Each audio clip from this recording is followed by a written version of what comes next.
I just got back from a ski trip up in Vermont, and in the parking lot I saw a lot of these. This is the 2022 Tahoe Z71, and it is a really interesting vehicle because it brings a lot of luxury off-road touches along with some serious off-road credibility as part of that legendary Z71 off-road package that Chevy offers. But it better offer both of those things because this vehicle clocks in at just over $74,000. Today we're going to take a look and see what you get for that kind of money when you buy a Tahoe Z71. Let's get into it. Before we begin, a huge shout out to Kuhn Chevy Buick GMC of Clarksville here in Maryland. If you're looking for a new Chevy Buick GMC or any used cars, be sure to check them out in the link in the description below. And a big thanks to our man Moose especially. Now guys, let's get into the video. If you like it, be sure to like and subscribe. Let's talk about the exterior of the Tahoe. Starting here with the front, you have this $450 black light up bow tie option, which if you were buying a vehicle that cost this much, is almost essential to get. Of course, this is the Z71, which means you have some off-road accessibility on the front here, like these red recovery hooks and the skid plate underneath the front. Of course, those are standard on the Z71 trim because they are part of the standard package for that trim, but if you were to go to a lower trim, you would not find those standard.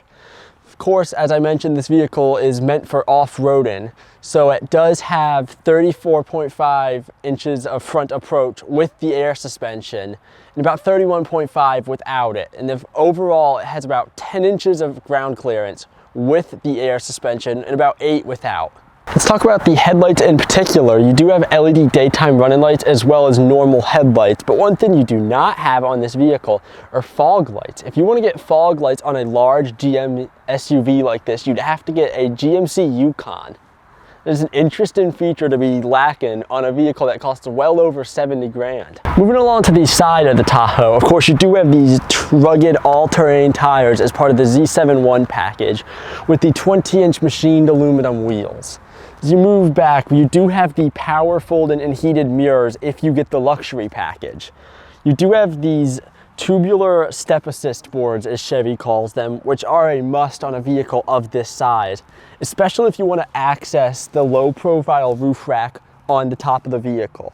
Of course, this does have some of your other amenities you like to see on higher end vehicles like keyless entry. Let's talk about some of the off-roady features available in the Tahoe. Of course, you do have the magnetic ride control as well as the adaptive air suspension.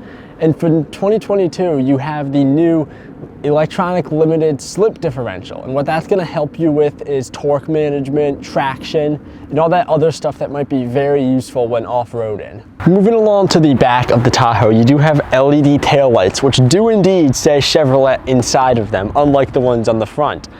Of course, you can open the glass part of this separately. If you double tap the key, that will open, allowing you to stick anything like lumber or longer materials throughout the vehicle. Of course, this does have the hands-free power lift gate.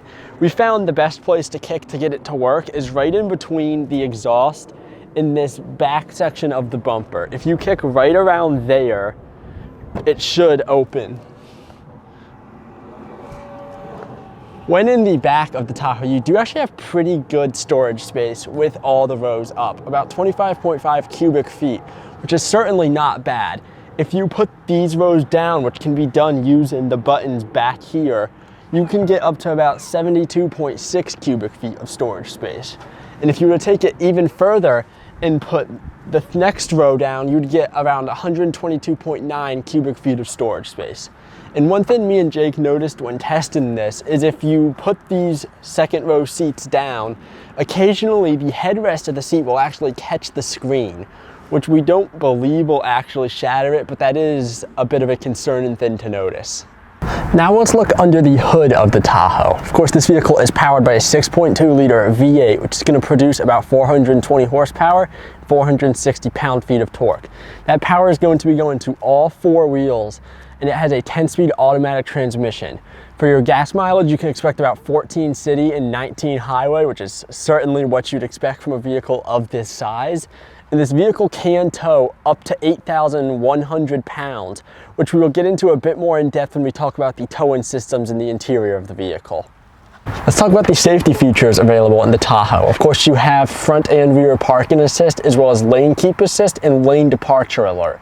Those features are going to be standard in all 2022 Chevy Tahoe trims.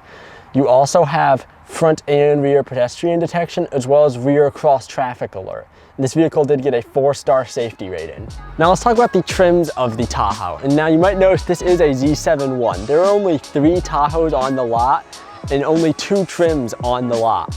Starting with the first 2 trims, the LS and the LT, they are both very similar, with the LS and the LT both having the 5.3 liter 8-cylinder engine. And they can both be purchased in either 4-wheel drive or just rear-wheel drive. The LS is going to start around $50,000 and the LT is going to start around $55,000, and you're going to be getting a lot of similar features on those 2 vehicles. The next trim is the RST, which starts at just under $59,000. This is the trim where you're going to jump up to the 6.2 liter V8 engine. And like the 2 lower trims, it is also available in either rear-wheel drive or 4-wheel drive. The next trim available is the Premier, which they do actually have on lot. This is going to start around $63,600, and this is mostly just going to get you the nice luxury interior stuff. This does also have the 6.2 liter V8 engine and is also available in both 2-wheel and 4-wheel drive. Next up is the Z71 like we have today, starting at $60,800, or just about $200 above the Premier. You're going to get a more off-road capable vehicle. Now this vehicle is only available in 4-wheel drive due to it having a more off-road centric approach. And the last trim is the High Country, which they also do not have on lot. This is a Z71.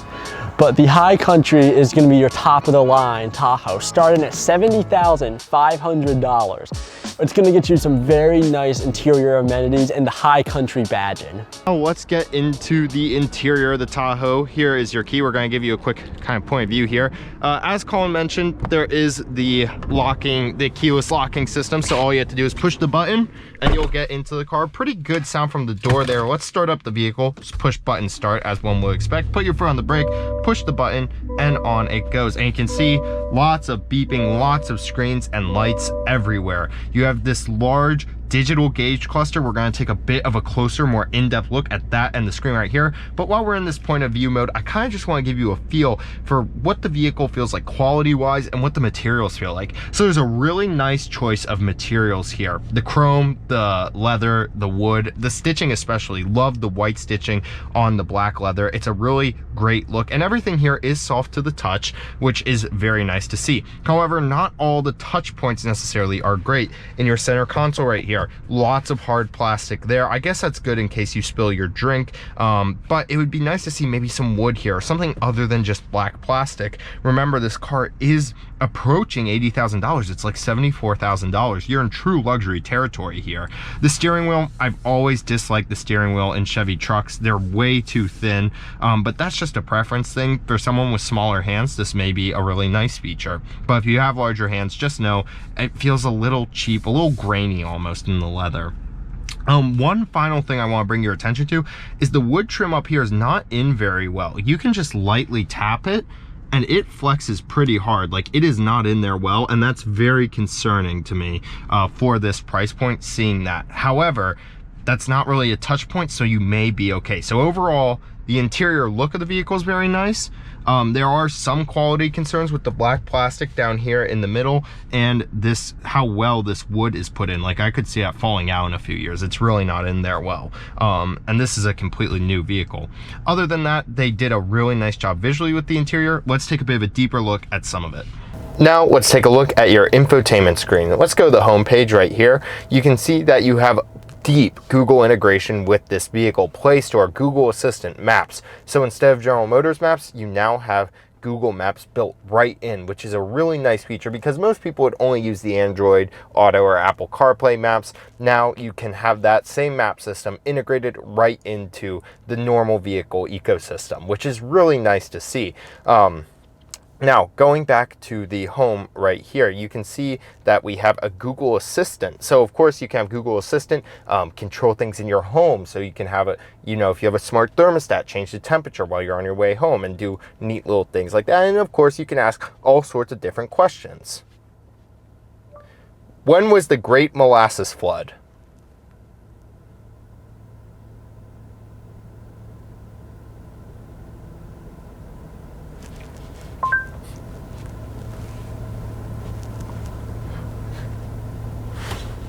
Great molasses flood. That's awkward. Okay, so Google Assistant did not really work well there, but usually Google Assistant works really well. I'm not sure what happened there. Of course, you do have your Google News, your podcast, etc. Now, there are some cool trailering features right here. You can set up a completely new trailer so that the vehicle knows what to expect while you're towing and make adjustments properly. For example, if we wanted to name this trailer Colin, we know Colin likes to travel, so we'll say he's a travel trailer. You'll see we now have a checklist we can do before leaving. We can set up cameras on the trailer. We can set up maintenance on the trailer, lights, etc. Track the mileage on it and the fuel economy. So that is a really neat little feature. And then anytime we use Colin in the future, we can just select him. And of course, we can also delete Colin. Goodbye, Colin. Colin has been deleted. Going back, something else that's kind of neat is when you're wirelessly charging your phone down here, it'll let you know if the charging is going well or if there's a problem with it. You do have controls for the rear media up here. So I can select that, I can choose what's on each screen, and of course I can lock Colin, who's back there right now, out if he's watched too much TV recently. Other than that, this is a very snappy system. Real quick, let's take a quick look at the cameras. You can see the cameras are incredibly clear. General Motors has some really nice camera systems. They've been leading the industry for a while now. The one thing I'd like to see is like one of those drone 360 cameras that some of the BMWs and Mercedes have now. You can see, you can make sure that you don't scratch your tires by changing the camera there. You do have sort of a hitch view so you can look straight down and kind of get a view of the trailer hitch, make sure that you're connecting up all right. They've done a very nice job with this vehicle and the camera system. There's actually up to 13 different camera views, I believe. Ah, you're still here. While you're here, make sure to like and subscribe so we can show you more cool things like this. The ability to fold your kids in their seats in the back, all by the press of a button. With just one button push, you can fold a third row seat, thus folding up any annoying children. Dad, can we go get ice cream? You're 20 years old, get a job. You're getting folded. No, no, no! No, no, Dad, please stop! Dad, no! Let's take a quick look at this digital gauge cluster right here. It's very bright. It's got a really fantastic sort of contrast level to it, black level. In addition, it's just nice and sharp. I love these all digital clusters. This one in particular is controlled on your steering wheel with these buttons right here. So you can see if I go up right here, we can scroll through the middle, pull up your phone, pull up some different settings. And in addition, you can see there we have just some trip information and your music. Not too much, not too customizable, but you know what? It's a really nice display. It's going to show you the basics you need. One disappointing thing, no heads-up display here. I would expect that from this price point, especially from GM, which really is a market leader in heads-up displays. However, they give you this very nice digital gauge cluster. Now, let's talk about sort of your center area down here. First of all, you can see we have air vents, and then you have controls for your media, volume, and sort of kind of skip track, physical home button I love to see in case you get lost. Now, down below that is your climate controls. I have the fans off now, just so you're not hearing any noise. However, it displays the temperature in the dial. You do have 3 climate zones in this vehicle, 2 for your front passengers, and the rear passengers get a climate zone. And there's nothing too unusual here. One thing is though, no cooled seats down here, only have heated. Now you can choose to heat both your butt and your back, or just your back, which is kind of a nice option General Motors has always given you. But it would be nice to see some cooled seats. One thing I forgot to mention is the seats are pretty comfortable. You do have memory seats, 2 positions on each of them, which is good to see. Then looking down from there, you have a wireless charger. I mentioned that it will show if it's charging or not in the infotainment. You also have a USB-A port, USB-C port, and a cigarette lighter charger right down there. You do have 2 cup holders. They do have the little nubs we love to see. We love the nubs here at Gas Guzzlers. And you also have a nice phone holder right there. Pulling that up will reveal a very deep center cubby that has an additional USB-C port and an additional USB-A port. And now you join me here in the rear seat of the vehicle, and there is a lot to see here. First of all, an extremely large amount of legroom. I'm about 6 feet tall, and I have plenty of room back here. You have your own climate control for the rear of the vehicle, separate from those up front, and you can control that from back here. Of course, you can lock out the rear passengers if you are up front. There are, in addition, heated outboard seats. This vehicle does have the captain's chairs, but you can also get a bench seat across the back to seat 3 people. Now, the big story back here is these screens. These are about $2,000, these rear infotainment screens, and they are really neat. You can plug them in through an HDMI or USB-C cable down here, and then you can put up whatever you want up here. In addition, you can subscribe to sort of an in-car streaming service, which will allow you to pull Hulu up right here. But I think a lot of people, like, you could plug in like a little Xbox back here or something. That could be really, really cool. The one thing that's not really cool, Colin already mentioned this, there's the potential for this seat to smack that screen as you put it down, as I shall now demonstrate. Without smacking the screen, I've set this seat fairly far back so that it doesn't. But if I hit this button, you can see how if this seat was a little further forward, it would just smack down into there, and that is what happens. It almost happened to us right when we were just putting the seats down in this vehicle, kind of in sort of our before filming this video. So it is a real problem, and it's just something you have to be cognizant about, especially if you have young kids. All right, now let's talk about the third row. Getting in is pretty easy. You just have a button to hit here. As we mentioned, that seat comes dangerously close to hitting that TV, and in some cases it does. Now we have the captain's chairs here. You can get a bench, but getting in is pretty easy. Once you've put this seat down, now you can see I'm sitting in the rear. This seat's pretty far back. It's where I would be sitting if I was a passenger, and you can see you can definitely fit 3 adults back here, which is awesome. Really wide middle seat too. Not too many amenities back here. You do have USB-C ports back here, and you do have cup holders, but the cup holders, they don't have the nubs. So that's a big thumbs down from me. However, the space back here is impressive. We also have that $1,500 sunroof back there, which is letting in a lot more light into this vehicle right here, which is awesome to see. So the Chevy Tahoe Z71 is a very interesting vehicle. Of course, this one is coming in at just under $75,000. And I have to say, I don't know if I can suggest this particular trim of the Tahoe. For just under $75,000, as I mentioned, you're getting a lot of off-road oriented stuff on a vehicle that isn't quite needed for off-road. If you're going to get a large SUV like this, you're usually going to want it for luxury, for taking the family, long road trips. And on those functions, the off-road capability will be more nice than a true necessary function. So I would either suggest you go up to the high country and get a bit more luxury, or drop down to the Premier and get that same amount of luxury but a bit cheaper of a price point.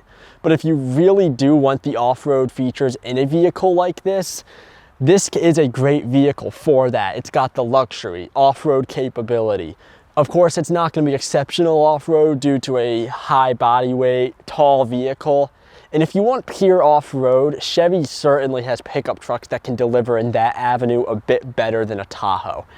If you like this video and videos like it, be sure to like and subscribe for weekly automotive content. We will see you next week.